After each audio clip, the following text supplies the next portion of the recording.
isang na-upgrade na features at specs sa motor na ito ang alamin natin at ano nga ba ang magiging advantage at disadvantage nito kasama ng kabuang presyo at siguradong isa rin ito sa magugustuhan ninyong mga kaibigan dahil sa maraming bagong features na meron na sa motorsiklong ito. Pero bago yan syempre, kung bago ka pa lamang po dito sa aking channel, baka naman kapatid kung pwede ay pakihit ang subscribe at notification bell icon para lagi kang updated sa ating motorcycle news and reviews. Huwag din kalimutan na mag-follow sa ating Facebook page. Inilabas ang bagong modelo ng Yamaha X-Force 155 sa Japanese market kamakailan lang. Ang pagsibol ng makabagong henerasyon ng isang motorsiklo na kung saan ay ipinapakilala na may makabagong youthful design na kalakip ay makabagong features na para sa mga kabataan ngayon. Ang pagkakaroon ng mga agresibong disenyo at estilo ng kanyang front face na may daytime running light na makikita sa center position at dagdagan pa yan ng naka-vertical signal lamps na sa ibaba naman nakalagay, sinamahan ng napakaangas na headlight at smooth type windscreen protector nito na mas nagpaangas palalo sa external design at overall features. At ang pagiging convenient naman ito ay hindi rin nawawala sa pagkakaroon naman ng flat footboard o gulay board na tinatawag. Unlike kasi sa ibang unit ng Yamaha, tulad na lamang ng Yamaha Aerox, Yamaha NMAX na may central spine na lagayan ng gasolina, so ang kagandahan naman ng motorsiklong ito ay magkakaroon ka pa ng space na pwedeng paglagyan ng mga gamit o bagay na hindi nakasya sa kanyang compartment storage, at samahan pa yan ng comfortable seats platform na may makapal na foam na parang nakaka-relax namang tingnan. At ang rear portion naman nito makikita ang compact LED na tail light nito na may pagka-modern looks na, at sa pamamagitan nito ay lumalabas ang pagiging premium at pagiging elegante ng motorsiklong ito. Naka-halogen bulb naman ang iba pang mga ilaw nito, kagaya ng sa headlight, daytime running light, position light at turn signal lights. In terms naman sa mga features pa na meron sa motorsiklong ito, ang instrument cluster ng motorsiklong ito ay naka-LCD display. Ang kagandahan naman nito ay may kasama na itong Bluetooth connectivity, na kung saan ay pwede mong ikonekta ang cellphone mo dito, lalo na kapag ikaw ay nagda-drive at may inaasahan kang importanteng tawag or text message, ay mas mabilis mo makikita ang notification sa screen ng instrument cluster nito kapag may na-receive na call or text ang cellphone mo. Kaya mas magiging kampante ka na wala kang mamimiss na mahalagang bagay o mensahe mula sa cellphone mo. Meron rin itong Way Connect system ng Yamaha. Ang sistemang ito na kung saan ay mamonitor mo ang maintenance recommendation mula sa motorsiklong ito at ibang aktibidad maging kanyang last parking location. Bago lang din ito na sistema ng Yamaha na kung saan nagagamit na rin sa ibang modelo nito. At bukod pa dyan ay may kasama na rin itong USB port charging system na po pwede na rin mag-charge ng cellphone habang ikaw ay nagda-drive. Karagdagang convenient din naman dahil kapag alam mong lowbat ka na ay hindi mo na kailangan pang mag-stop over sa mga charging station dahil makakapag-charge ka na rin dito mismo sa motorsiklo. At syempre kung napaka-convenient nito ay hindi naman nawawala ang pagiging safety naman ng motorsiklong ito. Dahil pagdating sa kanyang mga safety features ay siguradong mapabibilib ka rin. Ang pagkakaroon ng advantage sa safety features din kasi ang hinahanap ng marami, lalo na kung ikaw ay baguhan pa lamang sa pagmamaneho ng motorsiklo. Ang pagkakaroon nito ng naka-dual channel ABS sensor, ang isa rin sa ipinagmamalaki ng motorsiklong ito na kung saan ay mas magiging confident ka na rin kung mapatakbo mo man ng napakabilis at bigla mong napindot ang brake lever nito, ay safe na makakapag-brake nang hindi ka tumatalsik o ma-out of balance. At hindi lang yun, isa pang karagdagang sa safety features nito ay ang traction control system naman. Tama po kayo nang naririnig, ang motorsiklong ito ay equipped na din sa makabagong safety features na ito, na kung saan ay magagamit mo naman sa mga kurbadang kalsada, madudulas at matubig na lugar, o kaya naman sa malulubak, dahil sa pamamagitan nito ay may iwasan ang pagkadulas o pagkasemplang dahil binabalansin ito ang ikot ng dalawang gulong sa harap at sa likod. Kaya mas magiging panatag ka pa habang ikaw ay naglulong ride.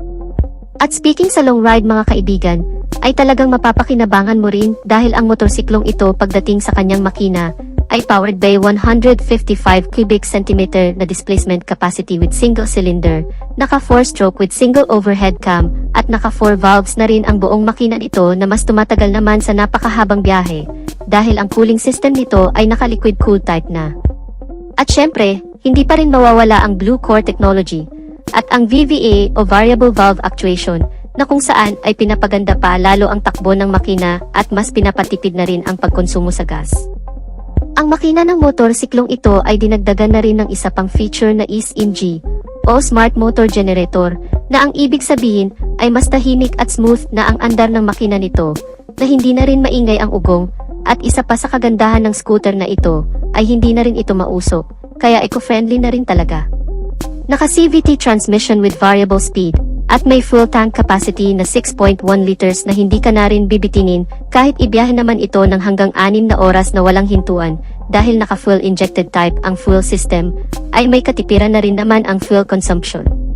Naitala na umabot sa 40.9 km per liter, mas matipid ito kung tutuusin sa Yamaha NMAX, at mas malaki naman ang tangke sa Yamaha Aerox kaya talagang panalo ang motorsiklong ito.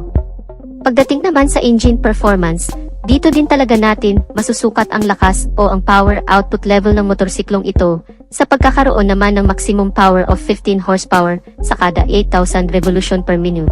Habang ang maximum torque naman, ito ay 410 Nm sa kada 6,500 RPM, malakas-lakas na rin naman ang ganong klaseng arangkada ng makina.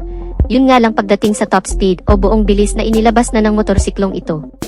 Batay na rin sa ilang pagsusuri at test drive na ginawa ng Yamaha, ito ay umaabot sa bilis na 120 km per hour o halos kapantay lang din ng bilis ng Yamaha Aerox. Para naman sa ilang specs na meron pa sa motorsiklong ito, pagdating sa kanyang chassis and suspensions, ang front suspensions nito ay naka-telescopic fork, habang ang rear suspension naman nito ay naka-swing arm with dual shock absorber. Hindi pa man natin nagagamit ang motorsiklong ito, pero sa tingin ko, base na rin sa experience sa paggamit ng ilang motorsiklo ng Yamaha, tulad na lamang ng Aerox at NMAX, ay mukhang maganda na rin naman ang shock response o laro ng suspensions nito. Kung madadaan mo man sa malulubak mahahumps, sa tingin ko ay hindi na rin naman ganun katagtag, at syempre dahil nga sa Yamaha brand ito, ay makasisiguro ka na rin naman sa pagiging matatag, dekalidad, maaasahan ang suspensions ng motorsiklong ito. Ang mga gulong nito ay may sukat sa front na 120/70R13, habang ang rear tire size naman nito ay 130/70R13. Naka-alloy wheel at naka-tubeless na ang mga gulong. Pagdating naman sa braking system nito, ang front brake nito ay naka-hydraulic single disc brake with piston caliper brake na may ABS sensor, at ang rear brake naman nito ay naka-hydraulic single disc brake na rin with piston caliper brake na may kasama na ring anti-lock braking system. Ang ilan pa sa mga features na meron sa motorsiklong ito, tulad na lamang ng idling stop system, passing light switch, side stand engine cut-off switch at engine check warning. Malawak na rin ang underseat compartment storage, na may capacity naman na 23.4 liters na kasyang-kasya naman dito ang full face helmet, at meron na rin itong retractable hook na kasama, na po pwede mong pagsabitan ng ilang bagay.